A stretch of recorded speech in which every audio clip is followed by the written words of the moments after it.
Hello students, I am Rambabu Panchal. You are welcome to Namanko Digi Lessons. Today we are discussing resources of India second. Now start.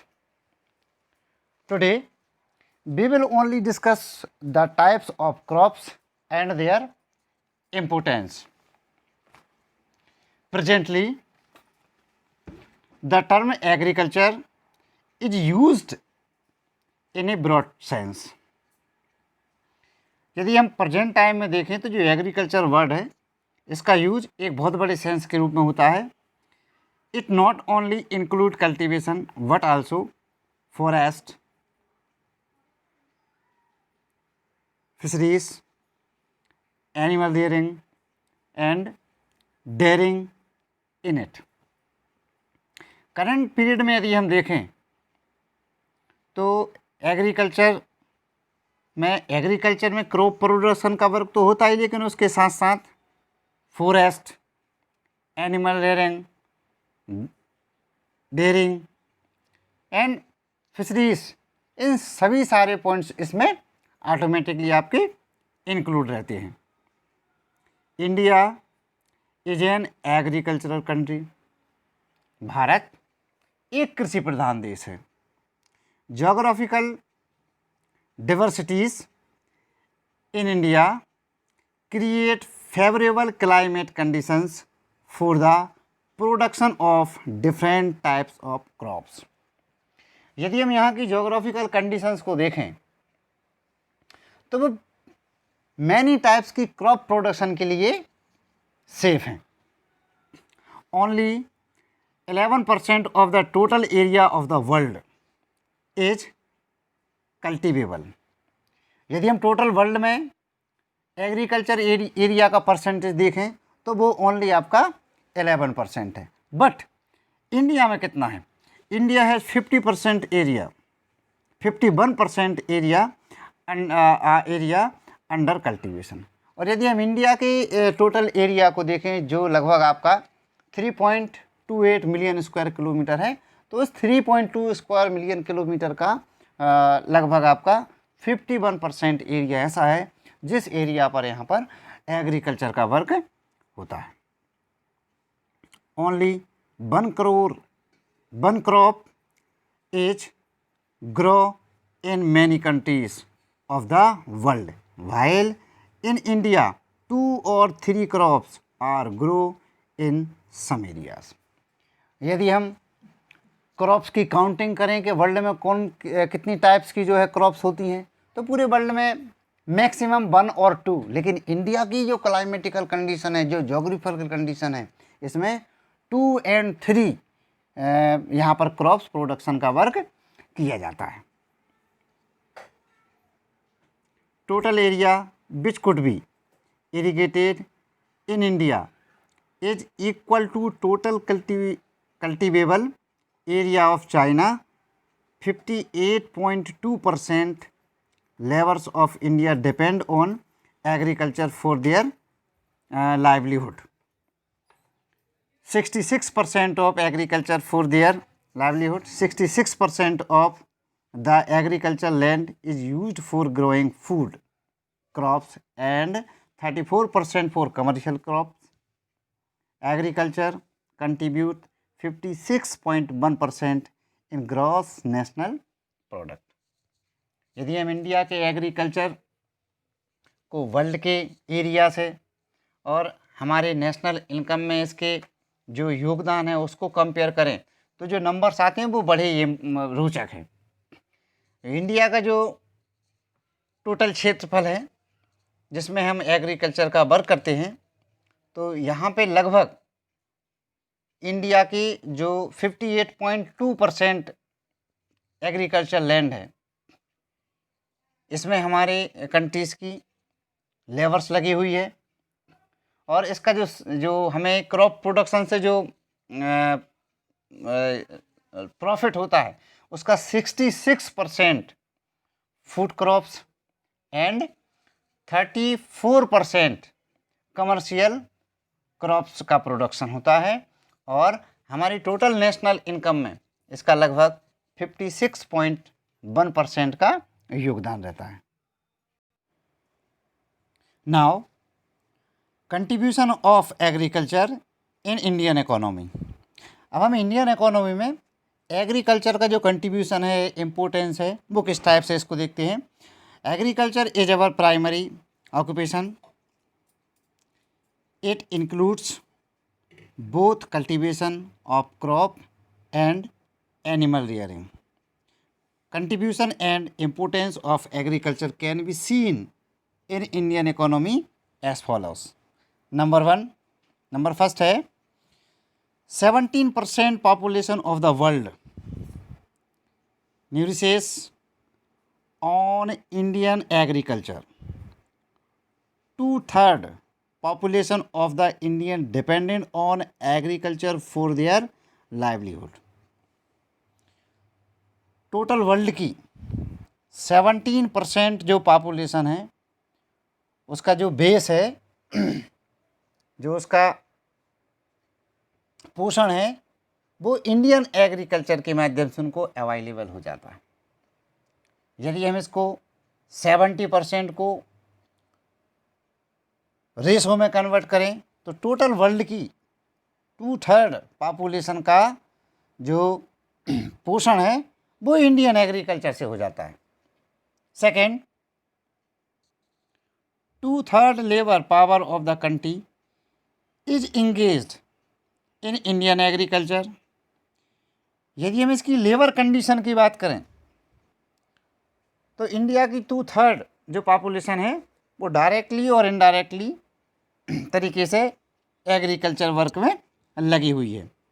Many peoples get their employment directly and directly also, either they are engaged in handicraft और in small industries based on agriculture products in rural areas. Agriculture can give employment to large number of peoples. तो agriculture एक प्रकार से Indian labours को जो है, Indian peoples को job available भी कराती है। वो डायरेक्टली हो सकता है, इनडायरेक्टली हो सकता है। तो इसमें यदि हम टोटल इंडिया के नंबर्स काउंट करें तो 2/3 जो आपकी पॉपुलेशन है वो एग्रीकल्चर वर्क में डायरेक्टली और इनडायरेक्टली इंगेज है। Third, agriculture gives raw material for clothing. Cloth is made from cotton, jute, silk, wool and wood pulp. Leather industry is also based on agriculture. It is the basic of all the industries using agriculture products as raw material. तो यदि हम Indian agriculture का importance देखें, India में जितनी भी आपकी industries हैं ये उनको रॉ मटेरियल भी अवेलेबल कराती है, जैसे कॉटन, जूट, लेदर और एनी अदर इंडस्ट्रीज़। तो एक प्रकार से सभी इंडस्ट्रीज़ को रॉ मटेरियल अवेलेबल कराती है। इसमें आपकी मेनली कॉटन इंडस्ट्री है, jute industry and edible oil industry, sugar and tobacco. All these industries are based on agriculture products. Agriculture contributes about 34% to the income from agriculture products. ये agriculture products पर जितनी भी हमको earning होती है उसमें agriculture का जो कंट्रीब्यूशन है वो लगभग 34% के आसपास रहता है। Next, Indian agriculture is nurturing the increasing population. Agricultural products gives carbohydrates, proteins, fats and vitamins from food products. यदि हम इसके इम्पोर्टेंस को देखें तो ये जो इंडियन एग्रीकल्चर है ये यहाँ के एक बहुत बड़े नंबर्स को, एक बहुत बड़े पॉपुलेशन को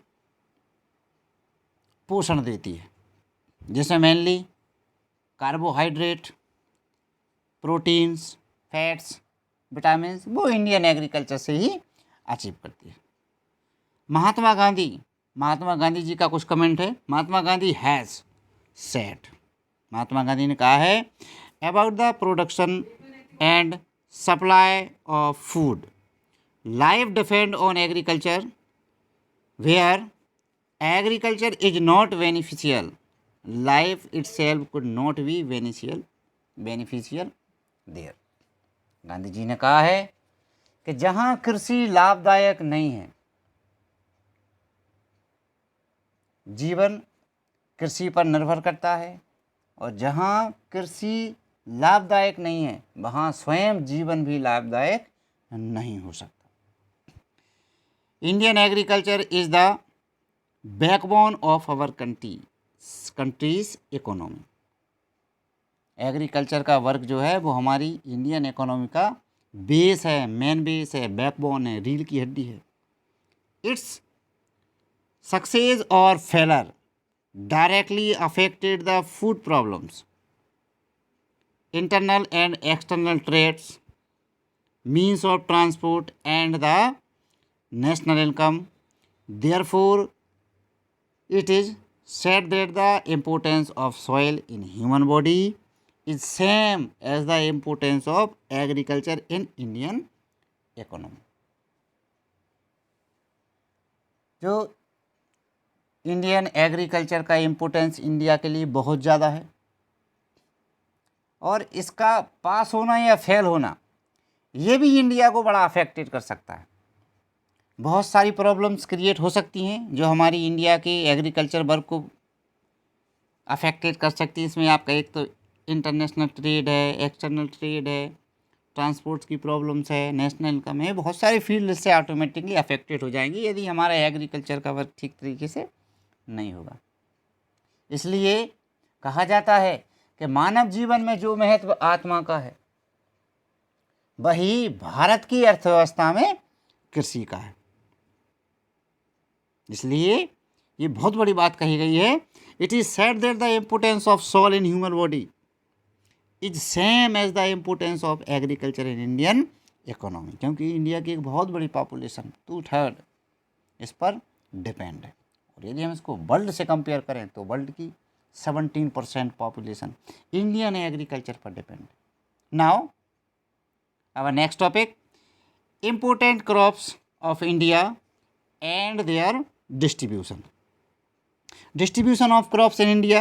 तो इंडियन एग्रीकल्चर को या क्रॉप्स को हम 2 कैटेगरीज में डिवाइड कर सकते हैं। इसके 2 मेन बेसिस हैं। Number first according to seasons and second according to study. यदि हम सीजन के बेस पर इसको क्लासिफिकेशन इसका करते हैं तो number first kharif crops, rabi crops and zaid crops.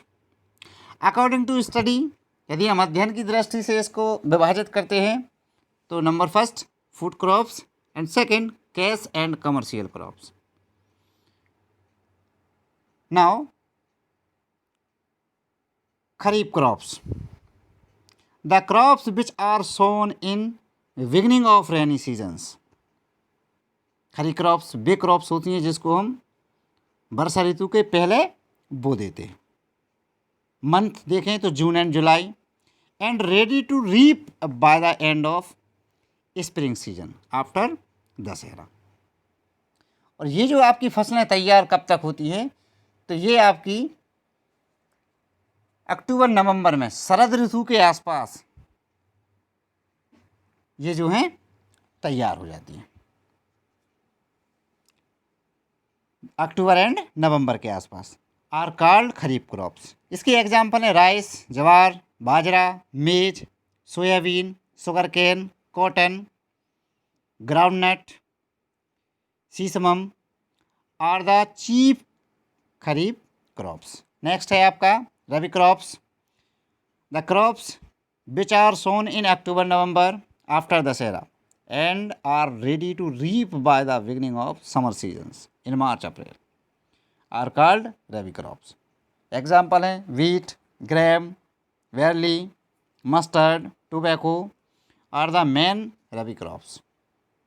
तो ये वो आपकी क्रॉप्स होती हैं जो अक्टूबर नवंबर में इनको बोया जाता है, सोन किया जाता है, और ये लगभग आपकी अक्टूबर नवंबर में इनको बोया जाता है और मार्च अप्रैल के आसपास इनको जो है काटा जाता है।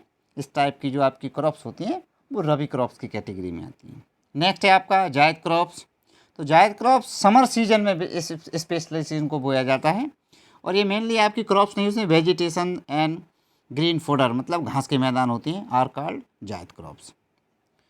अब इन्हीं क्रॉप्स को हम 2 कैटेगरीज में और डिवाइड कर सकते हैं। वो किसी भी सीजन्स में बोई जाती हूँ, लेकिन मेनली फूड हैं या कमर्शियल हैं। तो फूड क्रॉप्स का जनरली यूज हम ओनली फूड में करते हैं। Why food crops are mean the crops which are the main components of food, rice, wheat, jowar, maize, bajra, gram, tuar and other pulses are included in food crops. Cash and commercial crops. Cash and commercial crops mean the crops which are not used to use as food directly, but they are sold to generate cash. इनका use हम भोजन के रूप में नहीं करते, इनको हम बेचकर और मनी प्राप्त करते हैं। These crops include cotton, jute, tea, coffee, soybean, oil seed, sugarcane, tobacco, rubber, etc. Now next,